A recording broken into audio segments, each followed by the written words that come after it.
எனது வணக்கத்தை தெரிவித்துக் கொள்கின்றேன். இன்று ரொம்ப மகிழ்ச்சியாக இருக்கு. ஏன்னா 1980 நம் கழகத்தை துவங்கிய புரட்சித் தலைவர் எம்ஜிஆரால் துவங்கப்பட்ட திட்டம் சத்துணவு திட்டம். அந்த சத்துணவு திட்டத்தை இன்னைக்கு 2025 நம்ம கட்டி நம்ம இந்த பிள்ளைகளுக்கு சாப்பாடு கொடுக்கணும் அப்படின்றதுக்காக இன்னைக்கு ஒரு திட்டத்தை, அது நான் 1980 நான் பிறக்கிறதுக்கு முன்னாடியே துவங்கப்பட்ட திட்டம். அந்த திட்டத்தை இன்னைக்கும் பேசிட்டு இருக்கோம்னா அதுதான் அதிமுக. அப்ப எம்ஜிஆர் என்ன மாதிரி ஒரு திட்டத்தை உருவாக்கிட்டு போயிருக்காரு இந்த மக்களுக்கு. பாருங்க, இன்னைக்கும் இந்த சத்துணவு தான் இந்த படிக்கிற பிள்ளைகளுக்கு, அரசு பள்ளிகளில் படிக்கிற பிள்ளைகளுக்கு இந்த திட்டத்தின் மூலயமா அந்த பிள்ளைகளுக்கு சோறு போய் சேரும். அவங்க படிக்கலாம். வீட்டில் இருக்க பெற்றோர்கள் எந்த ஒரு தொந்தரவும் இல்லாமல் அந்த பிள்ளைகளை அரசு கல்வியில், அதாவது பள்ளிக்கூடத்தில் சேர்த்துட்டாங்கன்னா அவங்க சாப்பாடு பார்த்துக்குவாங்க.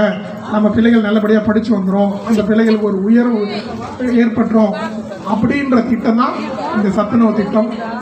இந்த திட்டத்தை நம்ம பகுதிக்கு நம்ம ஒரு நல்ல முறையில் இன்னைக்கு பார்த்தீங்கன்னா ரொம்ப சூப்பராக ஒரு சிங்கிள் பெட்ரூம் வீடு மாதிரி கட்டி கொடுத்துருக்காரு. ஸோ கட்டின கான்ட்ராக்டருக்கு என்னோட பாராட்டு தெரிவிச்சுக்கிறேன். ஏன்னா எல்லா கான்ட்ராக்டரையும் பாதி ஆக்குவோம். நம்ம தான் ஒரே ஒரு ரூம் இருந்தது 2 ரூம் ஆக்கியிருக்கோம். ஸோ இந்த மாதிரி கட்டுறது தான் அதிமுக காரன். இதே திமுக காரன் திட்டமாக இருந்துன்னு வச்சுங்களேன், அதை பாதி அவன் வீட்டுக்கு எடுத்துகிட்டு போயிடுவான். ஸோ ஏன்னா 7வது வார்டுனாலே அவங்களுக்கு என்னென்னா இலக்காரம். 7வது வார்டில் அதிமுக கவுன்சிலர் ஜெயிச்சிட்டாரு. ஆமாம், ஜெயிச்சிட்டாரு.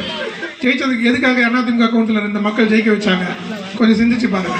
நீ ஆட்சிக்கு வந்ததுலேருந்து ராஜாஜி நகர், கார்கில் நகர், விக்ரா நகர் எல்லா மக்களையும் இங்கேருந்து நான் அனுப்ப போகிறேன் நோட்டீஸ் கொடுத்தேன். 2000 நோட்டீஸ், 3000 நோட்டீஸை கொடுத்து ஒரு மக்களுக்கும் துன்பத்தை தான் கொடுத்தேன்.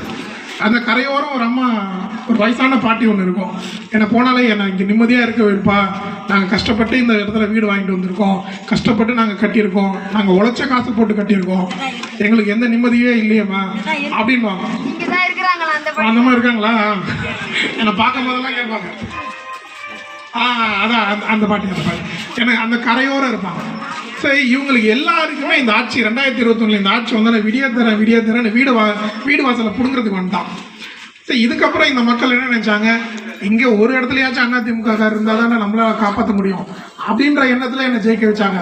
மிகப்பெரிய வாக்கு வித்தியாசத்தில் ஜெயிக்க வச்சாங்க. சும்மா நாங்கள் ஜெயிச்சுட்டு வரல. இங்கே அதிமுக காரணம் நீ திமுக நீ கள்ள ஓட்டும் போட்ட, மக்களையும் ஏமாத்தின, எல்லா வேலையும் பண்ண. அதையும் தாண்டி மக்கள் சக்தி அதிமுக பக்கம் இருக்குன்றதை நிரூபித்த வார்டு இந்த 7வது வார்டு. அதுக்கு